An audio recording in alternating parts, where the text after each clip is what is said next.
सम्माननीय श्रद्धालु भक्त सज्जनों,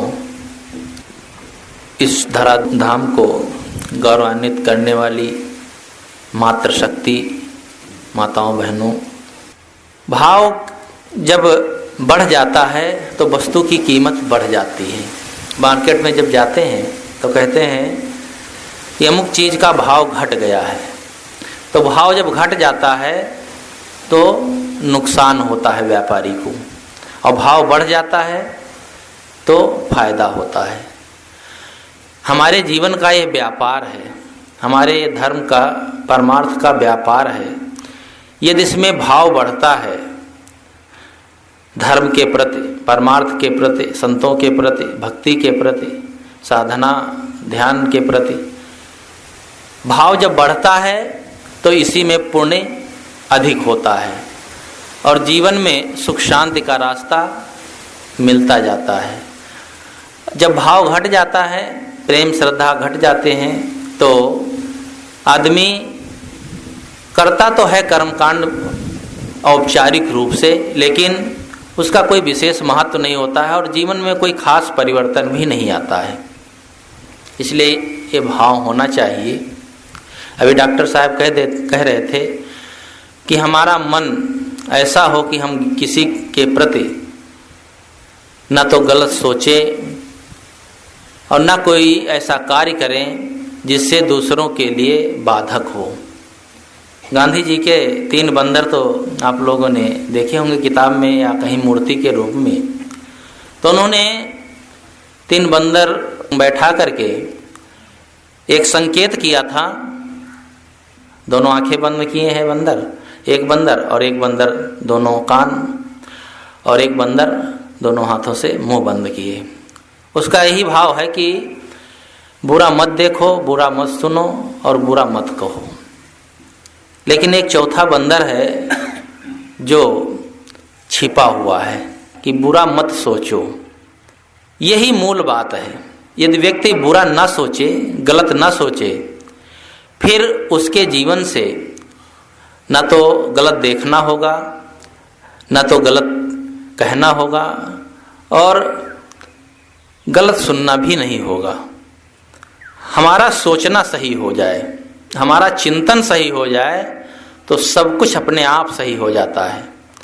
हम किसके प्रति क्या सोच रहे हैं, हमारे मन में कैसा चिंतन चल रहा है, वह सब हमारे कर्मों में परिलक्षित होने लगता है। जो जैसा सोचता है वैसा ही उसे दिखाई देता है, मानसिकता के अनुसार बाहर परिलक्षित होता है। कहते हैं एक जगह महात्मा ध्यान लगाए बैठे थे, एक चोर निकला। उधर से तो कहा लगता है कि रात में कहीं चोरी किया है, अब बैठ करके हिसाब किताब कर रहा है। दूसरा आदमी निकला, वह किसी स्त्री की ताक में रहा। उसने सोचा कि ये आदमी सुबह सुबह कोई स्त्री की ताक में बैठा है। जो निकलता अपने मनोभावनाओं के अनुसार अपनी भावना को प्रत्यारोपित करता। एक सज्जन भक्त निकले, उन्होंने कहा लगता है कोई महात्मा प्रातः काल बैठ करके राम के भजन में लीन है, ध्यान साधना कर रहे हैं। कहने का मतलब व्यक्ति जैसा होता है, जैसी उसकी मानसिकता होती है, वैसा ही वो सोचता है और वैसा ही समाज के लिए या अपने जीवन के लिए करता है। इसलिए हमारी सोच सही हो, किसी के प्रति हमारी सोच में दूषण ना होने पाए, ये हमें ध्यान देना चाहिए। परिवार में हम रहते हैं, समाज में रहते हैं, परिवार और समाज से कोई अलग नहीं रह सकता है। हमारा भी कर्तव्य होता है कि हम समाज से, परिवार से कुछ लेते हैं तो हम उसके लिए कुछ करें। सब लोग करते हैं, ऐसा नहीं है कि कोई परिवार समाज में रहता है तो स्वयं तो उससे लेता है लेकिन कुछ नहीं करता है। करता है लेकिन कर्तव्य समझ करके करना चाहिए। कर्तव्य समझकर जो किया जाता है उसमें पाने की भावना नहीं होती है। माता पिता लड़के के लिए बहुत कुछ करते हैं, लेकिन उनके मन में चाहना होती है, कामना होती है कि जब लड़का बड़ा होगा तो सर्विस करेगा, इसकी शादी होगी, बहू आएगी, भोजन बनाएगी, मेरी सेवा करेगी, लड़का बड़ा हो जाएगा तो नौकरी करेगा, पैसा लाएगा, हमारी देखभाल करेगा। मन में जब हमारे कोई कामना इच्छा होती है तो वह कर्तव्य नहीं रह जाता है, वो कामना में बदल जाता है। इसलिए हमारे मन में दूसरों के लिए कर्तव्य का पालन हो, ये भावना रख करके हम समाज की सेवा करें। सब करते हैं, समाज से हमें बहुत कुछ मिलता है, हम समाज से बहुत उपकृत हैं। जिस सड़क पर हम चलते हैं, हमने सड़क नहीं बनाई, लेकिन हम सड़क का प्रयोग करते हैं। जिस माइक से बोल रहे हैं, इस माइक को हमने नहीं बनाया। एक चीज नहीं है, दुनिया में हजारों चीजें ऐसी हैं, असंख्यों ऐसी चीजें हैं जिनका जीवन भर हम खूब प्रयोग करते हैं, लेकिन उसका उत्पादन हमने नहीं किया। तो मेरा भी कर्तव्य होता है कि हम भी जिस विभाग में हैं, जिस क्षेत्र में हैं, कुछ ना कुछ समाज के लिए करें। साधु महात्मा है, व्यापार नहीं करते हैं, नौकरी नहीं करते हैं, या कोई उत्पादन नहीं ऐसा करते हैं, लेकिन वो ज्ञान के द्वारा समाज को बहुत कुछ देते हैं। इसलिए उनका भी कर्तव्य होता है समाज को अपने विचारों से और अपने आचरणों से, अपने रहनी और गहनी से देना चाहिए। गुरुदेव जी कह रहे थे, एक बार मैं निकला एक गांव से, तो उस गांव में एक भक्त ने बुला लिया, भोजन वोजन कराया, जल्दी से ट्रेन पकड़ना था, सामान उठाया, चल दिया। 2 लोग थे, तो रास्ते में कहने लगे कि मैंने इस भक्त का खाया तो, लेकिन इसे कुछ दिया नहीं। तो कहा देना क्या है? कहा देना यही कि हम जिसका कुछ खाते हैं तो उसको भी कुछ देना चाहिए। हम लोगों के पास और कुछ देने को नहीं है, कुछ ऐसी वाणी इसको देना चाहिए जिससे इसके मन में संतोष हो। रास्ते में चलते चलते सड़क पर ही 10 मिनट का रास्ता था, उसको ज्ञान की चर्चा करके और उसे संतुष्ट किए। मतलब है कि हम समाज से कुछ लेते हैं तो समाज को कुछ दें। एक पिता था, बाजार जाने लगा, तो लड़के ने कहा, पिताजी कहाँ जा रहे हैं? कहा मैं बाजार जा रहा हूँ, तुम भी चलोगे क्या? तो कहा हाँ बाजार चलेंगे। कहा चलो, अच्छा चलो, बाजार में तुम्हें जलेबी खिलाएंगे। और जलेबी, ऐसी जलेबी जिसको हजारों लाखों लोग बनाते हैं। तो लड़के को बड़ा कुतूहल हुआ कि घर में अकेली माता रोटी बनाती है, भोजन बनाती है, खाते हैं, आज ऐसी चीज खाएंगे जिसको हजारों लाखों लोग बनाते हैं। कहा पापा जरूर चलेंगे और हम जलेबी जरूर खाएंगे। गया बाजार में, उसके पिता ने 1 पाव जलेबी खरीद करके और लड़के को दे दी। तो लड़के ने कहा पापा आप कह रहे थे हजारों लाखों लोग बनाते हैं, एक आदमी जलेबी बैठा छान रहा है। तो कहा अच्छा बेटा, जरा पहले इस पर संशोधन करो। ये जलेबी किस चीज से बनती है? मैदा, तेल, कढ़ाई, इन सब चीजों की जरूरत रहती है। हम एक चीज को ले लें, कढ़ाई किस चीज से बनी है? लोहे से। लोहा कहाँ बनता है? फैक्ट्री में। फैक्ट्री में लोहा तब बनता है जब लोहा मिश्रित कहीं से पत्थर आता है। तो लोहा मिश्रित जब पत्थर खोदा जाता है, उसमें कितने लोग काम करते हैं। जिस ट्रेन में भर के आता है उसमें कितने लोग काम करते हैं। जिस पटरी को बनाया गया उसमें कितने काम किए। इसका लोहा बना, फिर लोहा गलाया गया, फैक्ट्री में चद्दर बनी, उसके बाद उसको काटा गया और कढ़ाई बनाई गई। इसके बनने तक लाखों करोड़ों लोग उसमें सहयोग करते हैं, तो एक कढ़ाई बन पाती है। लड़के ने कहा ठीक ठीक पिताजी मैं समझ गया। एक सुई के बनने के पीछे लाखों करोड़ों लोगों का हाथ है, तब सुई बन सकती है, ऐसे नहीं सुई बन जाएगी। तो जो भी हम संसार से लेते हैं उसके पीछे दूसरों का हाथ है, दूसरों का उपकार है। इसलिए हमको भी चाहिए कि समाज के लिए कुछ करें। मैं कह रहा था हमें संसार में रहना है, परिवार में, समाज में जहाँ भी रहना है, परिवार में रह करके हम ऐसा कुछ करें जिससे ढंग से जीवन जी सके।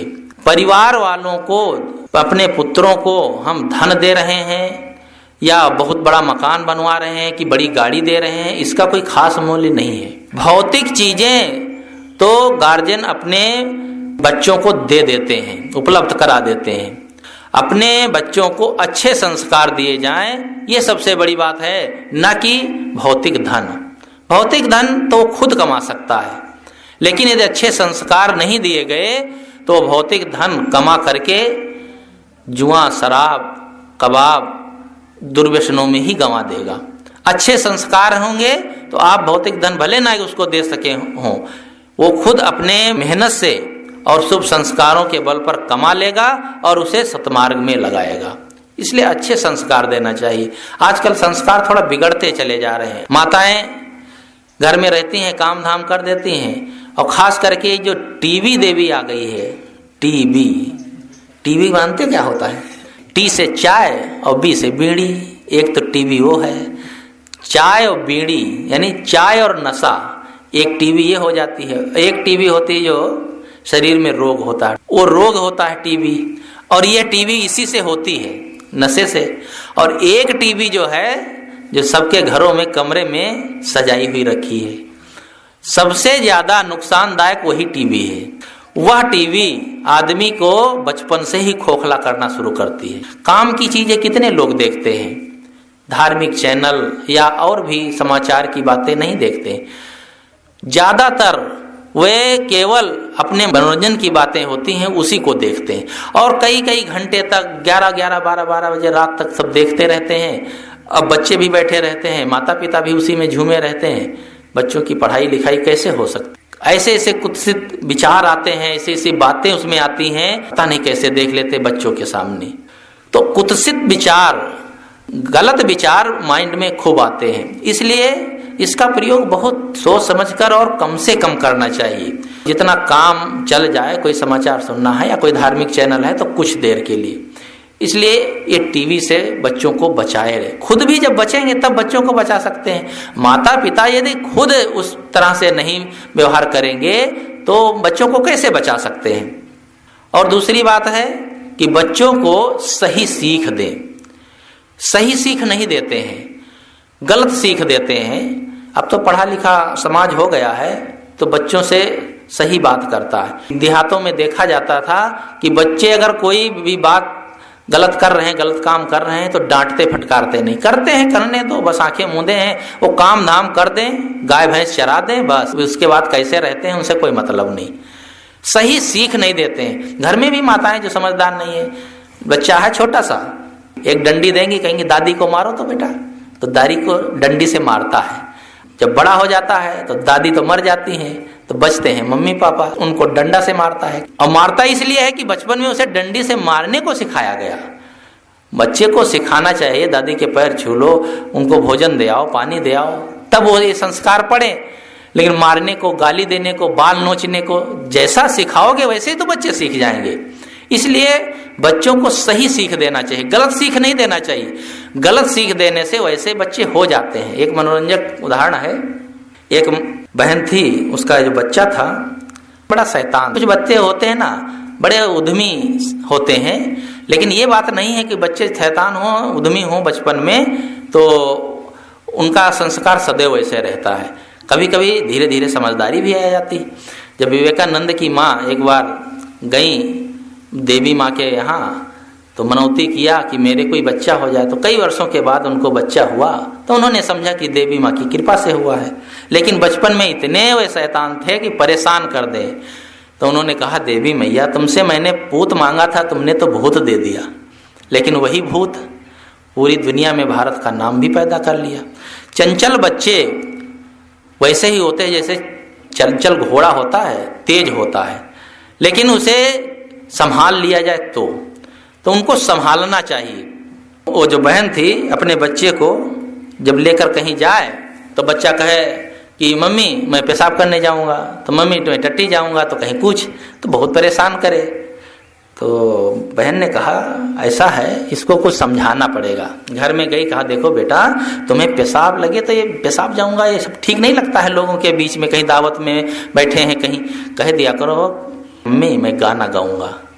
तो गाना गाने जब कहोगे तो मैं समझ लूंगी तुम पेशाब करने है, तुमको पेशाब करा दूंगी बाथरूम। अब वो कोड वर्ड मम्मी जानती थी और बच्चा जानता था, तो कहीं उसे पेशाब लगे बाथरूम जाना हो, कहा मम्मी गाना गाऊंगा, बस वो समझ ले, गाना गवा लावे। छुट्टी का समय था, उसके नाना घर में आए थे, तो नाना ने कहा कि नाती को मैं अपने पास ले जाता हूँ गाँव में, कहा ले जाओ भाई, नाना को तो बड़ा प्रिय होता है। ले गए नाना जी, अपने पास सुलाए, कहे मेरा नाती मेरे पास सोएगा। रात में उसे पेशाब लगी तो उसने कहा नाना जी मैं गाना गाऊंगा। तो कहा नाना गाएगा, बहुत गाना गा लेता क्या, रात में गाना गाया जाता है, दिन में गाते हैं, सो जाओ चुपचाप। थोड़ी देर लेटा, फिर कहता नाना जी मैं गाना गाऊंगा। बड़ा जिद्दी है, इसकी माँ कह भी रही थी कि बहुत जिद करता है, परेशान हो जाएंगे। सही परेशान करने लगा पहले ही दिन, अब रात में गाना गाएगा। मामी सोई है, मामा सोए हैं, सब सोए हैं, जब जग नहीं जाएंगे रात में गाना गाएगा। थोड़ी देर फिर लेटा रहा, जब उसके तेज पेशाब लगी तो कहा नाना जी मैं गाना जरूर गाऊंगा। कहा अच्छा तू मानेगा नहीं, बहुत जिद्दी है, ऐसा कर कि गाना गाना तो धीरे से गाना और धीरे से मेरे कान में गाना, कोई सुन ना पाए। तो उसने कहा नाना मैं कान में नहीं गाऊंगा। कहा नहीं, धीरे से मेरे कान में गाओ। तो कहा अच्छा गाऊं? कहा हाँ। बस उसने कान में गाना गा दिया। ये है माता की सीख। बाथरूम जाना, टट्टी जाना चाहता है बच्चा तो कोई गलत है क्या? जितना जरूरी है ग्रहण करना, उससे ज्यादा जरूरी है उसका त्याग करना। इसलिए गलत न सिखाएं। देखो सुबह जब उठते हैं तो सबसे पहले क्या काम शुरू होता है? त्याग का, सफाई का। पहले सफाई और त्याग होता है, उसके बाद ग्रहण होता है। हाथ मुंह धोते हैं, टट्टी पेशाब जाते हैं, सब सफाई होती है, त्याग होता है, उसके बाद ग्रहण होता है। इसलिए त्याग करना कोई गलत नहीं है। मैं ये कह रहा था कि अपने बच्चों को सही सीख दें, सही निर्देश देना चाहिए, नहीं तो बच्चे बिगड़ जाते हैं। जीवन में समन्वय करना चाहिए।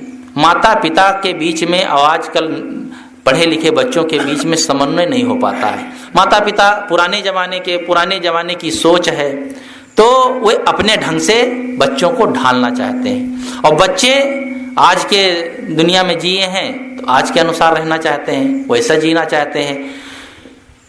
लेकिन माता पिता को सहन नहीं होता है। एक बूढ़ी माता आई गुरुजी के पास, तो उन्होंने गुरुजी से कहा गुरुजी कलयुग आ गया है, आज के ज़माने में बहुत परेशानी। गुरुजी पहचानते थे, माता जी से बहुत दिनों से परिचय था।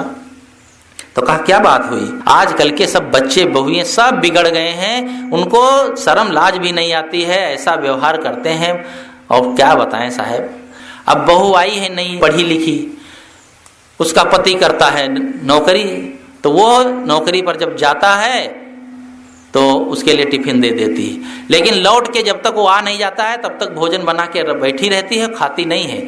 सबको खिला देगी, अपना नहीं खाएगी। जब वो घूम करके आएगा सर्विस से, तब दोनों बैठ के खाते हैं। साहब मैंने ऐसा कभी नहीं किया कि पति के सामने बैठ के खाऊं, और वे दोनों आमने सामने बैठ के खाते कम है, वो बतवाते ज्यादा हैं। ऐसा करना चाहिए। और फिर उसके बाद थोड़ी देर बाद उठाएंगे मोटरसाइकिल और दोनों बाजार चले जाएंगे। और मैंने तो अपने पति के साथ कभी साइकिल पर भी नहीं बैठी, और वो क्या करते हैं पता नहीं, बहुत खराब लगता है साहब। और ये बच्चे कितना बिगड़ गए हैं। साहब ने कहा तो इसमें क्या खराबी क्या है, पहले बताओ। का खराबी आपको लगती नहीं है क्या?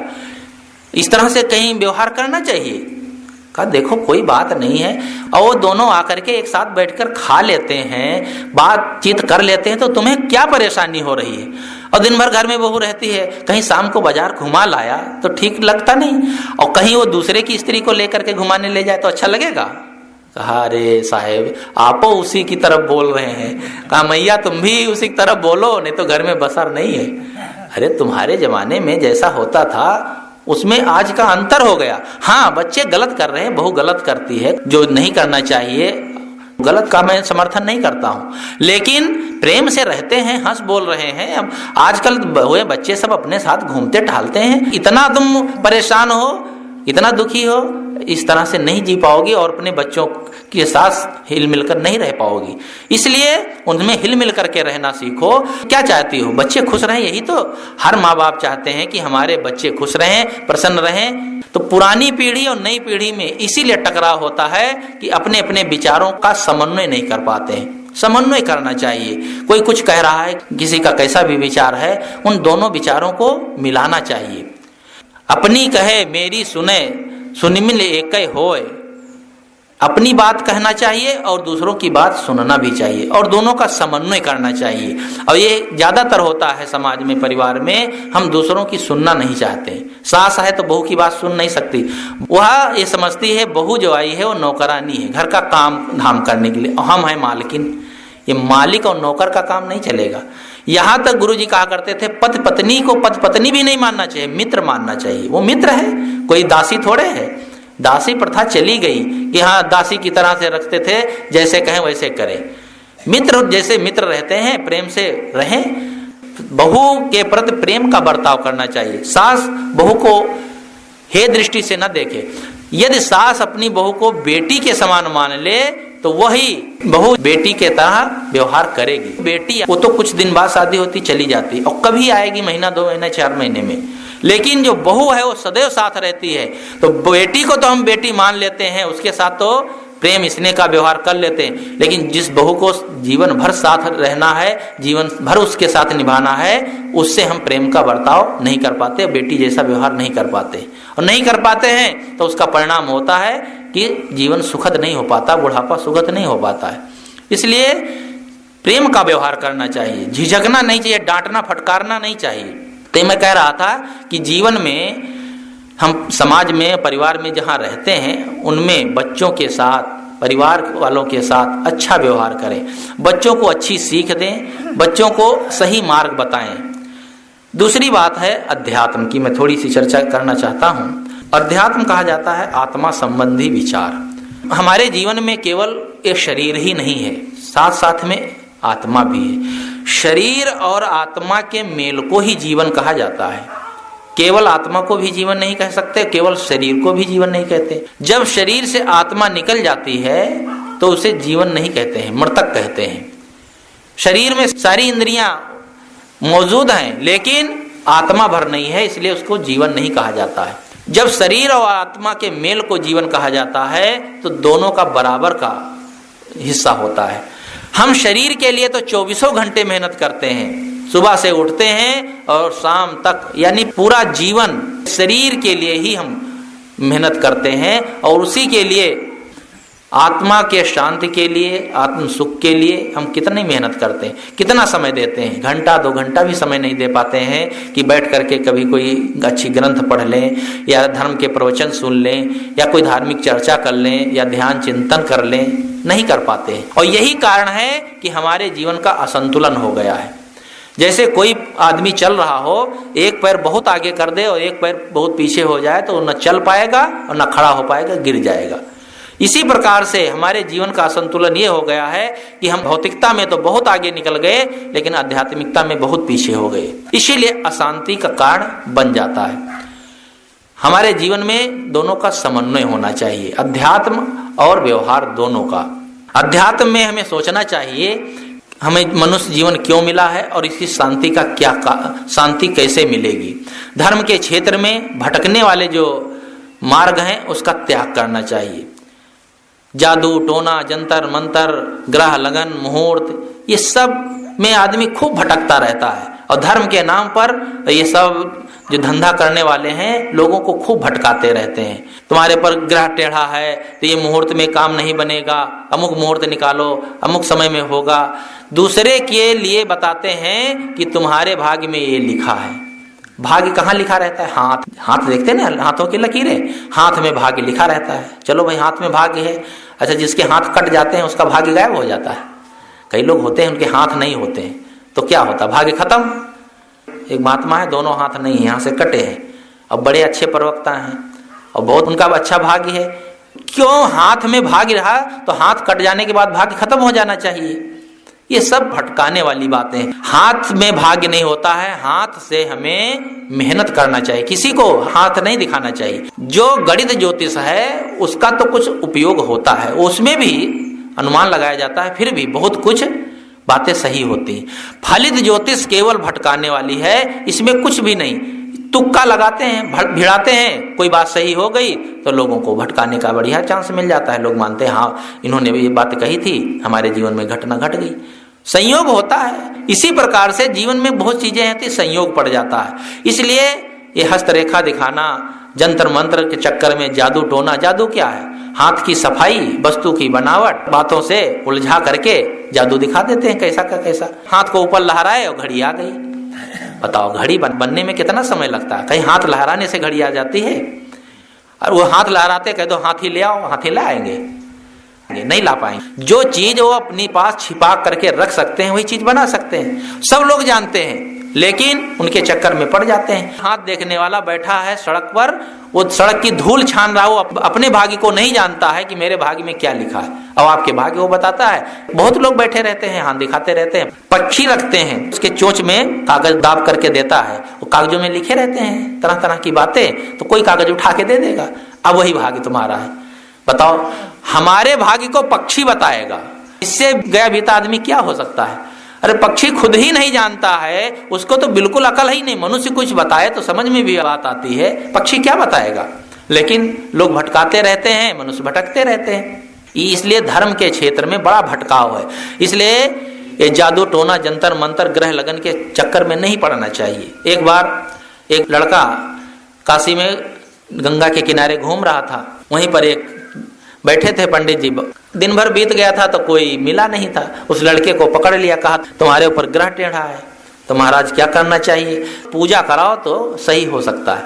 अब बताओ ग्रह टेढ़ा होगा तो सबके ऊपर टेढ़ा होगा। ग्रह क्या है? आकाश में ग्रह रहते हैं, तो वह टेढ़ा होगा सीधा होगा तो सबके ऊपर टेढ़ा सीधा होगा। अरे सूर्य की गर्मी लगेगी तो जो धूप में बैठेगा सबको गर्मी लगेगी। ये तो है नहीं कि किसी को लगे किसी को ना लगे। ग्रह का प्रकोप है तो सबके ऊपर होना चाहिए। तो उसने कहा ग्रह टेढ़ा है, पूजा करा लो। तो कहा क्या लगेगा? अरे कहा क्या लगेगा, 100 रुपये निकालो और मैं पूजा की सामग्री ले आता हूँ और पूजा कर दूंगा, तुम्हारा ग्रह शांत हो जाएगा। तो उसने कहा महाराज 100 रुपये तो नहीं है। कहा से 100 रुपये नहीं है तो चलो 50 रुपये निकालो। कहा 50 भी नहीं है महाराज, मैं तो घूमने आया था। कहा तुम देखो तो जरा जेब में 10 रुपये है कि नहीं? कहा नहीं है महाराज, 10 रुपये भी नहीं है। कहा 2 रुपये भी नहीं है? कहा नहीं है महाराज, कह तो रहा हूं। कहा अच्छा चलो जाओ, तुम्हारे ऊपर ग्रह लगा भी नहीं। अब जिसके जेब में 2 रुपये भी ना हो, ग्रह लग के करेगा क्या? ग्रह तो उसके ऊपर लगता है जिसके जेब में कुछ पैसा हो, और ग्रह लगा था पंडित जी के ऊपर। अरे तुम्हारे ऊपर ग्रह लगा था तब दर दर की ठोकर खा रहे हो, अपना ग्रह शांत कराओ। कहाँ कबीर इतनो नहीं जान, कौन शब्द गुरु लागा कान। कबीर साहब ने कहा है इतना भी तुम नहीं जानते हो, किस गुरु के पास जाकर के ज्ञान सीखे हो कि ग्रह किसी के ऊपर लगता है, टेढ़ा होता है, उसका प्रकोप होता है, 27 लगता है तो 27 दिन तक बच्चे का मुंह पिता ना देखे। ऐसे ऐसे भ्रम डाल देते हैं लोग। ये कोई जरूरी नहीं है कि पंडित लोग ही ऐसे होते हैं। सब मत पंथों में, संप्रदायों में ये पुरोहित लोग यही करते हैं। हर जगह ठकाई विद्या का ये काम होता है, इसलिए इससे बचना चाहिए। तो मैं कह रहा था कि अध्यात्म के क्षेत्र में, धर्म के क्षेत्र में भटकाने वाले बहुत मिलते हैं, इसलिए इस भटकाव से हमें बचना चाहिए, भटकना नहीं चाहिए। चमत्कार क्या होता है? 16 आना झूठ। चमत्कार नाम की दुनिया में कोई चीज है ही नहीं। चमत्कार उसे कहते हैं जो अचानक हो जाए, जो कारण कार्य की व्यवस्था से रहित हो। आकाश में महात्मा जी घूम लेते हैं, पानी पर चल देते हैं और बिना खाए पिए हजारों वर्ष जी लेते हैं। ये सब जितनी बातें हैं ये सब चमत्कार की बातें हैं। प्रकृति के नियम के विरुद्ध तो कुछ भी होता ही नहीं है। जो भी होता है प्रकृति के नियम के अनुकूल होता है। पहले के जमाने में हो चाहे आज के जमाने में हो, प्रकृति के अनुकूल ही होगा। हाँ, कुछ बातें ऐसे नहीं जान पाते, जैसे मोबाइल है। अब इस मोबाइल को कोई महात्मा बनाया होता तो कहते चमत्कार है, बताता थोड़े कि कारण कार्य की व्यवस्था है। कारण कार्य की व्यवस्था से कोई भी कार्य बनता है, अचानक नहीं बनता है। तो कहने का मतलब है कि जीवन में जो भी कार्य होता है वो प्रकृति के नियमों के अनुकूल होता है, विरुद्ध नहीं हो सकता है।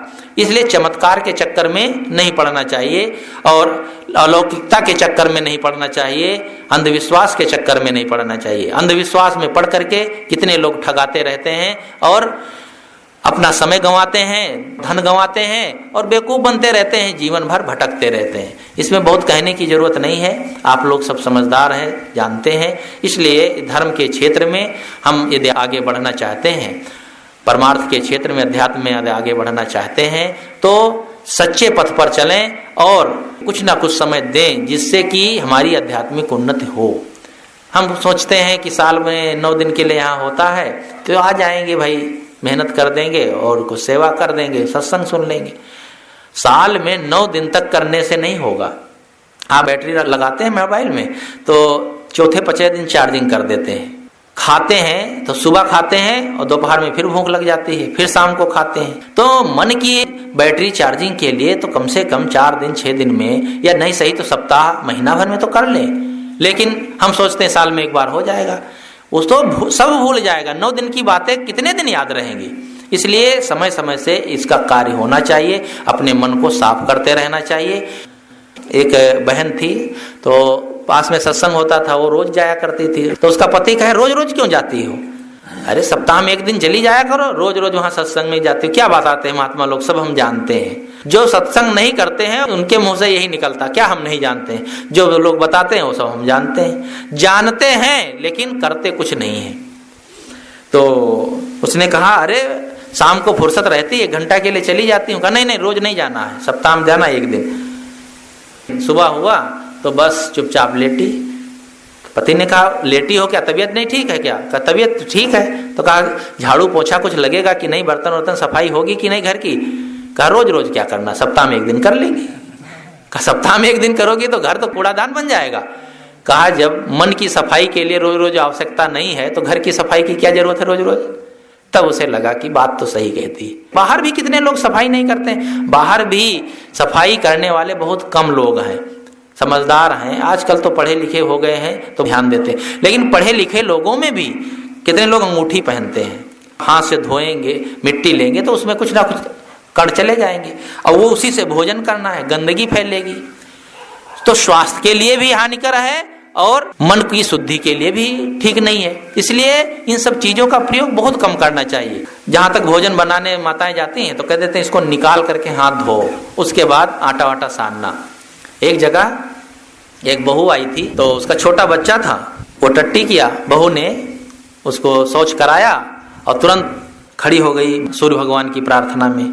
जब उसने हाथ जोड़ा सूर्य भगवान की तरफ तो उसको गंध लगी। तो उसने कहा कि सूर्य देवता रोज नहीं गंधाते थे, आज क्यों गंधा रहे हैं? तो उसकी सास ने कहा कहीं सूर्य देवता गंधाते हैं, तेरे हाथ में कुछ तो नहीं लगा है? तो इतनी जल्दी में शौच कराया था कि उसमें टट्टी अंगूठी के अंदर लग गई थी और जल्दी जल्दी धोया, सफाई नहीं किया। अब बताओ अगर उसी हाथ से वो आटा सान देती तो क्या दशा होती आटे की? रोटी बना देती हो, भात गरम गरम परसती। तो आदमी को ये सोचना चाहिए कि बाहर की भी सफाई हो, बाहर की भी सफाई की जरूरत है। बाहर की सफाई और अंदर की सफाई, बाहर सफा अंदर सफा तो साहेब काहे खफा। इसलिए बाहर अंदर हमारा पवित्र हो, हमारा साहब हमारा परमात्मा हमारे अंदर है, वह प्रसन्न होगा और वह प्रसन्न होगा तभी हमें आत्मिक शांति मिलेगी। इसी के साथ मैं सबको धन्यवाद देते हुए अपनी बात को समाप्त करता हूँ। बोलिए सद्गुरु देव की जय।